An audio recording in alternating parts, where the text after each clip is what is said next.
अस्सलामु अलैकुम वरहमतुल्लाहि वबरकातुहू। जनाब, मैं अपने हुजरा या अपने स्टडी रूम में बैठा ये सोच रहा था कि क्यों ना कुछ ज़ियारतों का दोस्तों से तारफ़ करवाया जाए और ईमान की ताज़गी का सबब बने। इनको हम कलेक्शन तो नहीं कह सकते, ये अताए करीम है। उनमें जो लोग मदीना मुनव्वरा रोज़ा सुबह हाजिरी देते रहते हैं, हम सब पहचानते हैं कि ये रियाज़ुल जन्ना का कालीन है, जहाँ पर 2 नफल पढ़ना कितना कार सवाब है। अल्हम्दुलिल्लाह रब्बिल आलमीन। ये जाए नमाज बेसिकली बात है अक़ीदत की। इसकी निस्बत जनाब शेख आदम और शेख हुसनैन, ये हमारे 2 बुज़ुर्ग थे जिनका तल्लुक़ सैयदना बिलाल हबशी रज़ी अल्लाह अन्हु के कबीला से था। ये इन्होंने 62 साल रोज़ा रसूल की खिदमत की और उनकी मेहरबानी के मेरे पास तशरीफ़ लाया करते थे और उनकी कुछ निशानियाँ मेरे पास मौजूद हैं। और उनमें से ये एक उनकी जैकेट है जो वो पहना करते थे, और ये उनकी अंगूठी और ऐनक।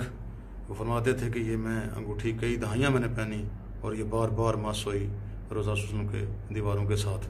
इसी तरह ये उनकी वो ख़ुसूस चादर थी जो उनसे निस्बत रखती है कि ये वो तब पहनते थे जब कभी ख़ास ओकेजन पे अंदर रोज़ा रसूल तशरीफ़ ले जाया करते थे, जैसे कि ग़ुलाम पुराने ज़माने में एहराम की तरह का कपड़ा बंधा करते थे। अल्हम्दुलिल्लाह, ये करम है अल्लाह का कि जब भी ग़िलाफ़े काबा उतरता है तो उसका कुछ ना कुछ हिस्सा हमारे पास आ जाता है। अब ये ताज़ा पीस हमारे पास आया है। ये जैसे कि आप देख सकते हैं कि इसके 2 हिस्से होते हैं, काला और जो बाहर नज़र आता है, और नीचे उसके इसकी बुनियान सफ़ेद कपड़ा होता है, साथ जुड़ा हुआ होता है उसके। इसके साथ ये बड़े ग़िलाफ़ हैं, ये भी बेसिकली ग़िलाफ़े काबा ही हैं। ये सफ़ेद कपड़ा जो है ये हरम का वो एहराम है जो हज के दिनों में बांधा जाता है, और ये उसकी जैकेट है, नीचे बनियान है उसकी। और ये काला कपड़ा और साथ उसके जो रस्सीनुमा नज़र आपको आ रहे हैं, ये बेसिकली वो कपड़े हैं या वो रस्सी है जो अक्सर हमें नज़र आता है कि हजर असवद के ऊपर जो शुरदा खड़ा होता है उसने वो हाथ में पकड़ी होती है, तो हम उसको देख के तरस रहे होते हैं। अल्हम्दुलिल्लाह कि इसकी ज़ियारत हम कर रहे हैं। दूसरा, ये ग़िलाफ़े काबा पे अक्सर आपको लिखा हुआ नज़र आता है या हय्यु या क़य्यूम, और ये रुकने असवद के ऊपर कोने के ऊपर वहाँ 5 लिखे होते हैं अल्लाहु अकबर, उनमें से एक ये है। और इनको हमने इस तरह फ्रेम कर फरमाया किया है कि ये इसको आप खोल भी सकते हैं, देख भी सकते हैं, ताकि इसको टच कर सकें और वो एहसासात हमारे ऊपर सकें। और माशाअल्लाह उसमें से वही खुशबू आ रही है। अल्लाहुम्मा सल्ली अला मुहम्मदिन व आलिहि व इत्तराति बिअद्दि कुल्लि मालूमिन लका। सुभान अल्लाह, सुभान अल्लाह। इस पगड़ी की निस्बत जो है ये हमारे बुज़ुर्ग हैं जनाब कूनिया से, गद्दीनशीन है कूनिया के, बहुत बड़ा नाम है शेख मुस्तफ़ा मुबारक। उनका तल्लुक़ मौलाना रूमी से है, और ये उन्होंने करम किया कि मुझे अपनी पगड़ी और अपनी अबा भी अता की। लेकिन असल जो उनका कमाल या करम था वो ये था कि उन्होंने अपनी ज़ाती मलकियत में जो मोए मुबारक थे वो मुझे अता किए, जिनको मैं फ़ोकस करके आपको दिखाने की कोशिश करता हूँ। इंशाअल्लाह ताला ज़रूर आपको नज़र आएंगे। ये आप अगर देखें तो मोम के ऊपर आपको वो मोए मुबारक नज़र आ सकते हैं। अल्लाहुम्मा सल्ली अला मुहम्मदिन व आलिहि व इत्तराति बिअद्दि कुल्लि मालूमिन लका। ये वो मोए मुबारक हैं जो मुझे तुर्की से अता हुए अभी।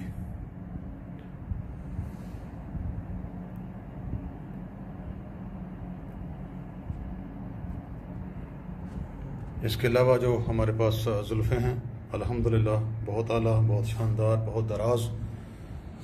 इनका कमाल ये है कि ये ज़िंदा मौजज़ा हैं। ये बिल्कुल बढ़ती हैं साइज़ में भी और गिनती में भी। ये 1 से 2, 2 से 4, 4 से 8 होती रहती हैं। इनको माशाल्लाह हम खुराक भी प्रोवाइड करते हैं और इनके साथ हम इनको गुस्ल भी देते हैं। इसी तरह मैं आपको दिखाना चाहता हूँ कि भाई जो हमने रिसेंटली गुस्ल दिया उसमें से 2 जो हमने मासूम से आपको नज़र आएंगे इसमें मोए मुबारक सरकार के, मैं उसको भी फोकस करता हूँ। ये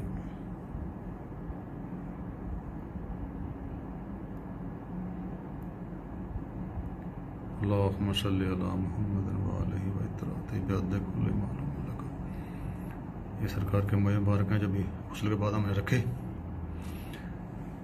इसी तरह ये सरकार की जुल्फ़े हैं मैग्नीफाइंग ग्लास में।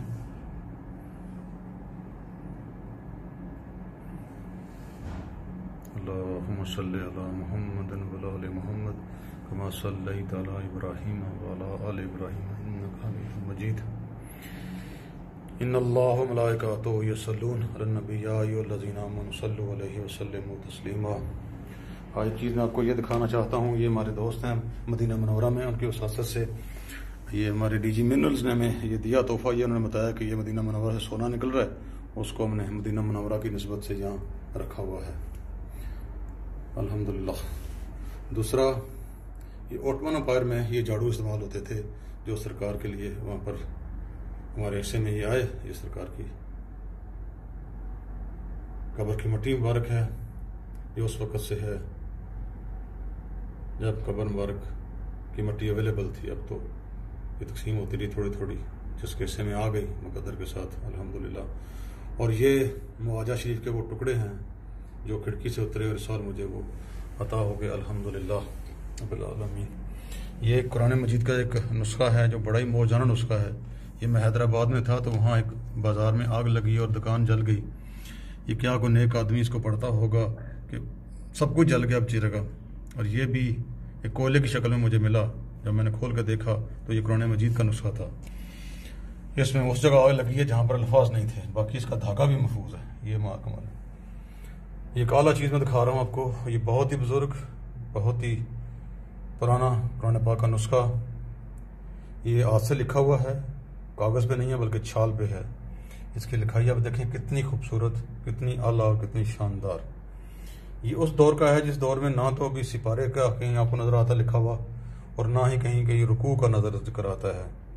لیکن لکھنے والے کا کمال یہ ہے کہ اس نے جہاں جہاں کسی آیت کو اہم سمجھا اس نے اس کو سرخ سیاہی میں لکھ دیا. اور باقی اس نے کمال یہ کیا کہ جہاں جہاں اللہ سبحانہ وتعالیٰ کا نام آیا اس نے اس کو بھی سرخ سیاہی میں لکھا. اس وقت دیکھیں اس وقت کی جو آیات مبارکہ کی جو نشانیاں تھیں وہ بھی مختلف تھیں. یہ چھال ابھی کافی کمزور ہوتی جا رہی ہے، اس کو ہم پوری خیال رکھ رہے ہیں انشاءاللہ تعالی. یہ دیکھیں ماشاءاللہ لکھائی دیکھیں. اللہ اکبر کیا شان ہے.